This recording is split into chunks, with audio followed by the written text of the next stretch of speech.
Welcome to this mid-April edition of SportsPath here on TV 19 Sports. This is a rare thing for us here as we actually pre-recorded this show on the 17th due to some programming issues. I'm Tim Peterson. And I'm Zach Halverson. On today's show, we'll get you caught up on our baseball, softball, and lacrosse team standings, learn a bit about North St. Paul's new softball coach, and learn all about KFAN radio host and WCCO TV sports director Mark Rosen and his new book coming out soon. But first, we will hit the field as two undefeated teams would square off. Okay, they were both only 1-0 on the season, but nevertheless, it's usually always a good matchup when Hill Murray takes on St. Thomas Academy. We have a good baseball game in store as the Pioneers are going to be taking on the St. Thomas Cadets. Senior shortstop drives this one. I think left you might get center. this one. It's down. Quinlan rounding first. He's on his way to second. He'll be in there with a stand-up double. And the first hit of the game goes to the Pioneers. Pitch. Fastball driven to right. Hit well. Really well. Oh, way back. And that'll two-hop to the fence. Henke will dig into second. And the first run of the game comes in as Quinlan gets the Pioneers on the board. They're ahead now 1-0 in the bottom of the first. Professional baseball player. Quinlan drives this one to right, and that's going to drop in there. We'll see if they send the runner. They do. We got to play. Come up throwing. They let it come in, and Blom with that speed races home. He's and checks the runners, kicks and throws. Swung on left side. Nice drive. Hit on the line, and that's going to drop down. Nice job cutting it off by the left fielder. They're going to hold the runner at third, throw into second base, skips through. That's going to bring the runner home and advance the runner to third. They're going to try to get him at third. Long throw on time. You got him. Oh, he didn't get. He's underneath the tag. I tell you, Tim, we had a little bit of a snowball fight going on out there. Pads. Sounded like you said pads. Ooh. Pads. Well, that one hit right back up the middle, but a nice hop. Only play is going to be to first, and it's made. Kosmowski delivers. I don't know if that hit the mound or the shoe. I think he took one right off the foot. If he does get by, I think it might be difficult for him to score. This one slapped into right field. Base hit, and that'll bring Marin in to score. And the Cadets now have 2 runs in this inning. Fastball driven deep to right center. Hit well, way back, and it'll two-hop to the fence. It's in the gap. Quinlan is going to stroll into second base with another stand-up double, his second of the day. 1-2 pitch swung on left side and hit moderately well and deep. Gets over the head and drops in. The outfielder, Marin, and another double. Scores another run for the Pioneers. They lead this one 6-2 on the double by Marin, scoring Quinlan. Play, we can see it with you at home. As this ball's hit right back up the middle, that's going to get through. Coming around third is Newbeck. Here's the throw. They're going to try to throw him out. And the way it lay, that allows the runner to scamper down to second and into second safely. No! Wow. Not safely. They called him out. Kosmowski called out at second, not agreeing with the call. And boy, from way far away, it looked like he was safe. But here's the pitch swung on left side. Oh, and it's booted by the third baseman in Gust. And all runners will move up. One bag, another one comes in to score. It's a 6-run lead, 8-2 strike. Swung on. Hit out to short. Oh, it skips through. One run's going to come in. They're sending another run in to score. For TV 19 Sports and Dan Wilson, I'm Tim Peterson. Thanks for watching. This has been Pioneers Baseball on TV 19 Sports. Let's now take a look at where these teams stand in the Classic Suburban Conference.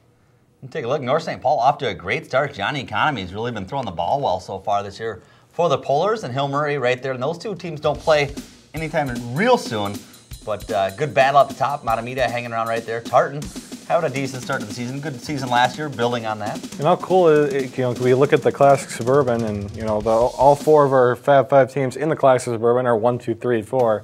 So baseball could be the year for Fab 5 teams this year. Really stacked at the top. Right. Let's switch it over and look at the Suburban East and see how White Bear Lake has done so far this year. And a 2-1 start. They're a projected top 10 team, but they got off to an opening day loss to North St. Paul and have bounced back since then, picking up a couple of wins so far. But Cretin-Durham Hall, they're not known for their baseball at all over there. No famous players out of Cretin-Durham Hall. But, leading the way anyway, and it's still very early in the season, so we'll see what happens with that and where they're going. And Yeah. So we'll have to look at switch it over to the softball standings and see how White Bear Lake is doing in that Suburban East Conference so far early in the season, you know. So who knows, but Park out in front with Mounds View playing one less game so far this season. You know, it's so early in the season. It's, you know, people still trying to figure out who they are. Teams still trying to figure out who they are, and, you know, you don't know how the competition is on every team. So Park and Mounds View may be undefeated now, but maybe they got tougher teams to play later in the season. So we'll see how, you know, as the season drags on, you know, who really comes out as the favorite. And you don't know who, I didn't look, but I don't know that you have, but we don't know who they played for sure, right, and how tough other teams are. You know, you can guess at the beginning of the season, but you really never know until the season gets midway through. We'll switch it over to the Classic Suburban and see if our teams are all stacked at the top, and well, they're from 5 up, looking pretty good so far. South St. Paul undefeated at number 3, but again, North St. Paul, their baseball, softball programs, always been on the top, near the top there. Hill Murray as well. And good to see Tartan and Matamidi up there. Matamidi obviously wanting to get back going there, maybe get a winning record here, but you know, we'll see how they fare. Yeah, it's been a lot of fun to see Carly Pickett, Tabitha Bears, and I think Zapata still at Hill Murray. They're all playing. They all just played on Tuesday. It would be really fun to see that game, you know, and that's going to kind of decide who's moving to the top of that conference standings right there. So a lot of fun over there. Speaking of North St. Paul, they got a new coach, and Carly Pickett and the Tabitha Bears are learning how to play with them. And the North St. Paul, like I said, they got a new coach after Sean Hall. He went down and took a job at Lakeville North. So far this season, Coach Hall is 3-1, while his replacement, Aaron Vale, is 4-0. An assistant to Coach Hall last year, Vale comes to North with plenty of softball experience. Vale was a head coach at Dakota County Technical College in 2010 and was an assistant softball coach at Hamlin University from 2003 to 2007. As an assistant coach at Hamlin, he had a .621 winning percentage, which includes a school record 28-win season. Coach Vale is not only a coach, he's also a highly recognized umpire, known as one of the strongest up-and-coming umpires in the nation. As a player, he received many awards, including 3-time Amateur Softball Association of America All-State honors. He co-owns and directs the Edge Softball Academy for fast-pitch catchers. He's married, he has a young son, and on behalf of all of us here at On Location TV 19 Sports, welcome to the Classic Suburban Conference and our Fab Five. And I'll tell you what, Tim, he really, you know, being an assistant coach last year, he knows the players already. North St. Paul is going to be dangerous heading into sections. And took over for a good coach in Sean Hall, who led North. North is kind of known for their softball playing, and you got to credit the coach for that. So hopefully Vale can keep that going for that team. Definitely. Well, track and field is underway, and let's see what the Minnesota State all-time records are. And there have been some low numbers posted in the time column. Well, that's a good thing. Right, right. 100-meter dash, you see Champlin Park and Mankato East, all around the state, everybody somehow or another represented. And it should be known that this is the all-time records. It's not anything recent or anything. There could be a lot of recent records in there. And we'll look at the next page, and one of our Fab Five teams is represented on here. And as a team, relay there on the 4x200. Yeah, White Bear Lake's got some track history, and they got actually 2 tracks with North and South Campus, so a lot of running room. Right, it got a great facility, and you know, great job with the White Bear Lake Bears. And then moving on, there's Eric Gepke running this year. Right, for him, definitely Eric Gepke going to Notre Dame. Notre Dame. Depends what side of the river you're on. Right, how you pronounce that, right? So yeah, it should be an exciting future for him. And again, you see more. Not less running, more shot put, and the high jump and the jumping and all that stuff. It's track and field. Well, so you know, any of our track athletes out there, they'll know what what it is they shoot for to beat there for getting in the record books anyway. Definitely. Well, Coach Vale lacrosse standings and much more coming up. But first, local image host Judy Sky Voss was able to sit down with KFA and radio host WCCO Sports Director Mark Rosen and author Jim Bruton, who has a new book out called Best Seat in the House. Thanks. Welcome to our Best Seats in the House. This is great. Thanks, Judy, for having us on. Great seats. Yeah. It's great to have you back, Jim. And once again, another book that you have co-authored. You've worked with so many. What was it about Mark's story that kind of brought you two together? Well, everybody knows him for one thing. I mean, absolutely. My kids know him, my grandkids know him. Oh, wait a minute, grandkids. He's been around for so long, 41 years with WCCO, which is just unheard of in the broadcasting business. And I don't know, we just connected from the beginning. We had a great time doing it. It was so much fun. We met, I loved the idea that we met right in your neighborhood where you grew up, over at Brugger's Bagels, about probably 15 times. And we had a great time doing it. Well, this has taken about a year, we were talking earlier, to put this together. In that time, I mean, what were some of the surprising things that you learned about Mark in your time spent with him? Well, I think the biggest thing was every time we met, we had a good time. And I think his passion for wanting to do this seemed to escalate every time. One thing I was going to tell you that was so neat about the title is when we started this and we didn't know, he said to me, Jim, I just want to tell people what I've had for 41 years, which is the best seat in the house. Absolutely. And we thought, oh my gosh, there's the title of the book right there. So that's how it came about. And this book has so much more in it than I first thought was. I thought it was going to be kind of another sports kind of book. And as we talked beforehand, it's so much more. It's more about your career in sports and behind the scenes and your relationships. But what is so amazing, and you've heard this over and over, is just the fact that you've been with WCCO for over 40 years, and that is unheard of in this business. Yeah, it's something you don't plan when you first venture into this thing. And I think it was important because I wanted to, we've all had mentors in our life, and I think it was really important, especially in the early chapters, to talk about that, because I was 17 years old. If that scenario existed today, I would have been there for 6 months, then out the door, because that's the way internship programs work. But in this case, I just hung around and around the most amazing local newsroom ever assembled. So many of those people who, some of them are still working today. I mean, Barry Peterson's still working today. Susan Spencer's still working today. And so all these people meant something to me in my life, a lot to me in my life. So I thought that would be the way, and I didn't want their story to go untold. Because this was an amazing group of people who created this legacy station that exists today that people still watch and admire. So for me, it was important to get their story out there through my eyes, happen to be the person with the best seat journalistically in the house with this wonderful group of journalists. Well, and your passion for sports, I mean, obviously it came when you were just a kid. You've had that passion your entire life. But talk about how that combined with your interest in media, television production, journalism. Well, I mean, I grew up here in St. Louis Park, and my dad took me to go for football games when I was 8, 9 years old. I went to the Rose Bowl the first year. He took me to the game. Went, this is pretty cool. They haven't been back since, but that's a whole other story. But I was always, listen, that was an era when we all played outside. We didn't have video. We didn't have the technology. We were outside, and I think because of that, I was able to use my imagination, making up games when I threw the ball against the steps, and all that stuff, I think, translated later on in my life. But it's a combination of having that love of sports, yes I did, playing it and obviously watching it, and having that continue on through the years. But also then, more importantly, I think from a personality standpoint, getting to know these sort of bigger than life people that came across my life, both as a young person in the business and then through my adult life, and continuing those relationships and forging those relationships, which many that exist today. Right. And your favorite part, from what I gather out of the book, is being the writer. I mean, writing the stories and really, and that comes through. And I'm curious, how did you guys work together on that?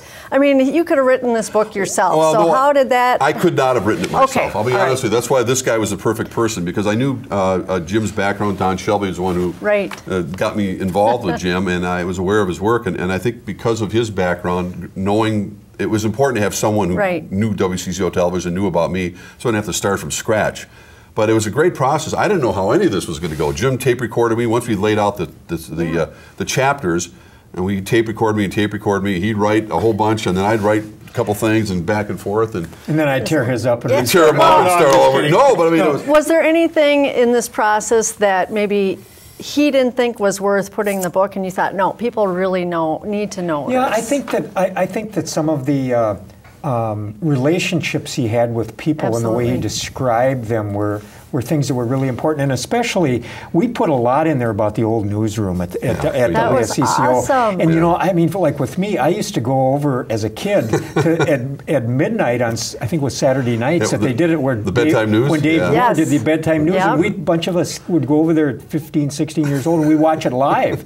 So I mean, and Dave Moore was an icon to me, and Hal Scott and Bud Kraling and all those. Well, and absolutely. I thought, but he worked with them. They were so we have to tell them about who these people are, and so I identified so much with those people, and of course Bud Grant, Harmon Killebrew, and Mark just did such a great job of portraying these as just people, not icons. And I have to tell you though, Judy, the chapter I loved the best was Miracle on Ice. Oh, because absolutely. Mark, I think, did such a great job of making me feel, and I'm working it and trying to put it on paper with him, but he made me feel, gave me chills to read it because I felt like I was watching the game with him. Did you? I felt the same way. Yeah. I mean, I remember watching the game, and I mean, I was in high school. I was, junior when that game came out, and we were so excited. But I mean, to be there, that had to just, like you said, it's one of your all-time. Well, there's nothing that could top it. I think a lot of it had to do with the fact that bond that I had with a lot of the Minnesota kids. I mean, the Neil Broughtons and Mike Ramseys and Eric Strobel, all these guys that Rob McClanahan's that I covered as we were almost a peer group. Right. And then to have that opportunity to go to Lake Placid and understanding that really not much of a chance of other than having maybe a nice, decent showing, getting a nice consolation prize, a pat on the head, and go home. And all of a sudden we know what happened. And not so much just, it gets back to relationships. Everybody knows what happened in the game, but to go back with those same guys, it was important for Jim and I to tell that story as well. 25 years later, at the reunion, I get goosebumps sitting here talking about it after Herb Brooks' unfortunate, untimely death. To have that bond and to have not just so much the ceremony, but walking across the street afterwards and having a beer with these guys and talking about the times. Awesome. I mean, it was one of those moments you want to put into a bottle and go, this is one of those, transformational moments that you just wish everybody could share with you. Yeah. I mean, you've had so many of these encounters with some of your favorite sports heroes, Sandy Koufax, you got to interview. Oh my gosh. That was one of a kind. I was asking, when you were talking with Channel 4 the other night about one of the more embarrassing moments, that was it. I was interviewing him live, and he was a very private person. This was during the 1985 All-Star game. He came to town, and I was so starstruck, I forgot where I was. I think I said, back to you, Dave, and I was at Met Center or where I was. I had no idea. I was like standing next to Sandy Koufax. I could have been on Mars. I didn't even care. And he was so nice and is so genuine, and that's my prized picture. It's like, that's the one I'd grab. They say, what are you going to grab out of your house? My picture is Sandy Koufax. Yeah. Well, and mentoring, folks who mentored you along the way was huge, and now that's very important to you as well. So in that sense, what do you try to tell people who are trying to get into the journalism business, sports? Well, I mean, I never wanted to dissuade anyone from pursuing their dreams. It's a tough business now because when I first started out, there were only 4 channels, and there wasn't an ESPN. There wasn't, certainly the blogs and the internet and all the sorts of things that exist today. And I think more and more people, because of that, and not gender related, are interested in it, and there are opportunities out there. And I said, look, go for it. Work on your writing. Right. I had a couple times had people come up and go, I want to be an anchor like Amelia. I said, that's great, but you want to maybe work on your reporting skills. I always say, look, the fundamentals still remain the same, no matter what how the technology has changed. Become a good writer. Learn how to write to video. Do all the things because that's going to serve you well, whether you end up getting into this business or not. Right. But here's the thing you got to understand. You're going to probably work someplace you don't want to live in. You're going to be paid nothing.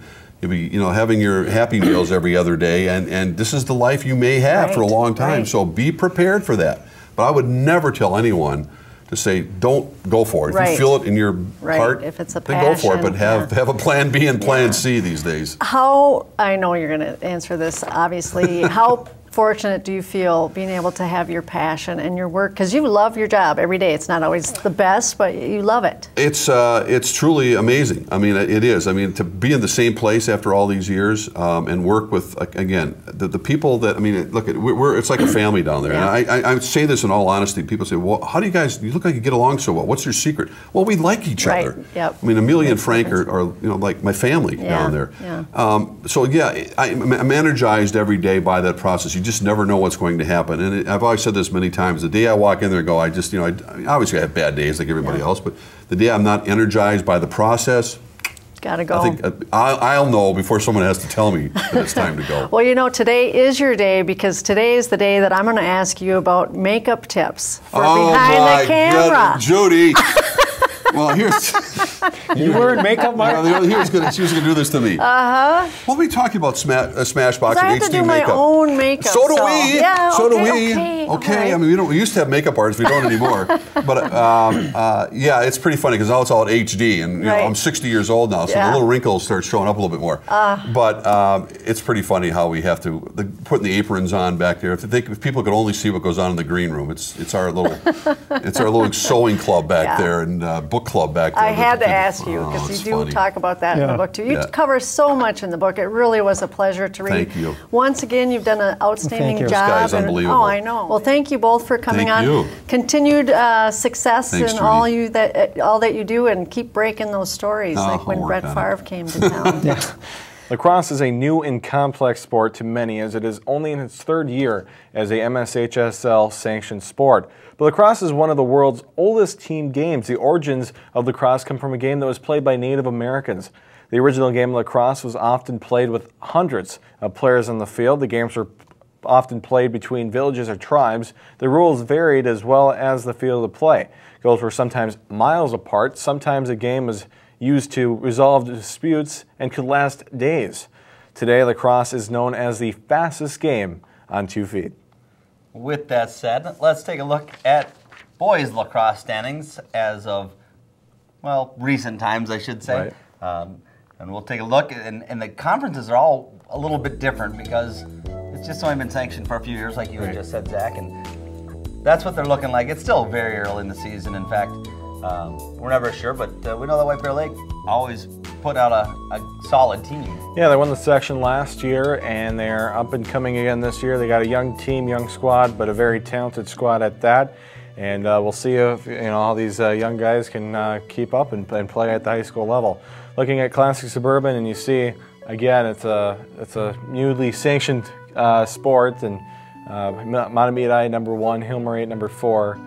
And again, it's really hard to even say that Hill Murray's last place because they played one game in the conference. So, and then if you get into the girls' side, Hill Murray is in an independent league, and so it's still all coming together. It's in the works, and as soon as there's enough team that get developed, it'll square itself out. Right. I'm really looking forward to seeing how Minnesota high school lacrosse is in a few years, because you got all these youth lacrosse associations building up right now, getting the talent out there. It should be a very fast and exciting sport. And very popular, especially out on the East Coast, and a lot of good players come from there, just like hockey in Minnesota is known, and it's expanded out there now, and it's getting bigger across North America all the time, but it was ours first. And again, talking about those youth sports associations, youth lacrosse associations, the National Council of Youth Sports reports that 60 million kids participate in organized sports every year. Kids love to play sports, as do I, Tim, and I think a lot of people out there love sports, love to play them, love to watch them, and I mean, it's a very cool and fun thing to do. And as years go by, many young people drift away from team sports for one reason or another. Very few go on to play high school varsity teams, but some kids, they just want to keep playing the game they love. Right, and the Minnesota Youth Athletic Services sponsors all kinds of teams. The last recreation basketball season was a great one for the Moon Men, a group of guys from Tartan who finished their regular season 11-0 and went on to the MYAS state tournament. They dominated most of the local recreation teams in the White Bear Lake and Maplewood League. The North St. Paul team gave them some tough competition, but the Moon prevailed 66-62. And they went on to state MYAS tournament at St. Louis Park High last March. They played in the Division I group against some of the best rec teams in the state. The Moon Men overcame the Wyzetta team 42-37. It was a tough defensive match, but the men from the Moon rose well above their rival and led most of the game. When they faced Minneapolis Urban League, they were really brought back to earth, holding their own for the first half, and they saw the early lead slip away, and then the gap widened. The Urban League team outmatched the Moon Men, who suffered their first loss ever at 51-35. Our Spacemen faced Minnetonka for third place in the tourney. The competition was strong and the lead changed hands again and again. But when the buzzer rang, the Moonmen prevailed 48-47, taking third overall in the 2012 MYAS State Recreation League Basketball Championship. These guys all love the game. They finished the year 3-1. Many of them say they will go on to play in a senior men's league next year. The Moonmen are truly out of this world. You just see again, you see that score 48-47 on the scoreboards. 5 seconds remaining. That shot going up, just couldn't sink it at that time. That's when you need cement, right? When you're laying bricks. Yeah. Definitely. So, great basketball out there. Thanks for Chuck Turning for that video that he shot and for helping us out with that story. Definitely. Well, let's do a little Fab Five future, if you will. Mark Sonnen, he was a standout basketball player for Tartan High School, but what is this former Fab Five student athlete doing now? Mark started 21 of 34 games for Northern Iowa. As a junior guard, Mark led the team with 58 three-pointers, hitting 1 in 27 of 28 games. He finished the season third on the team in scoring with an 8.6 points a game. Mark is studying sociology and is the fourth Tartan grad to attend UNI since 2003. Well, Tim, a couple of notes. Congratulations to the Rivalry pregame show host and husband of Jamie Dustin, Joe Dustin, who was named the head coach of the junior varsity team at White Bear Lake. So, our White Bear Lake boys hockey team, so look, very exciting for him. Yeah, and he helped us out over the wintertime too, doing a little special game, Definitely. So hopefully he'll stay close with us. And Jake Hansen of White Bear Lake, we talked to him last show. He was signed by the Columbus Blue Jackets, so he'll be playing in the American Hockey League a little bit, and we'll see how he does, and good luck to him in his NHL future, hopefully. If you'd like to be signed to an NHL contract, just let us come down and interview you, and just like that. Definitely. Did you see how much he was featured, too, during the Frozen Four Right. there? They're like, that's the guy to watch. And Right. And he was. I mean, I believe he got the only goal in that Frozen Four semifinal game, and just a lot of talent, and that team that he came from a few years ago, very talented team, and another team to fall in the first game of the state quarterfinals for White Bear Lake and their long history of that. But congratulations to Jake. It's always great to see guys like that, from our area signed and going to play and doing better things.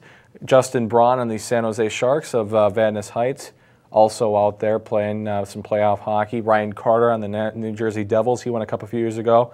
In fact, it's really cool to watch. We was watching the Stanley Cup playoffs the other day, and you had Brett Hennikin, who works for Comcast Sportsnet from North St. Paul. So he's doing that game as well. And so a lot of... Well, I heard he wanted to come here. He did. But no. Right. No, unfortunately he can't. Well, congratulations to our Facebook likes of the week. We'd like to thank Jake Gruber and Zach Knutson for liking us on Facebook. The TV19 Sports Facebook page has your latest updates and news of your favorite teams. So be sure to like us by logging on to facebook.com/TV19sports. We thank you once again for joining us. I'm Tim Peterson. I'm Zach Halverson, and that's your Sports Path.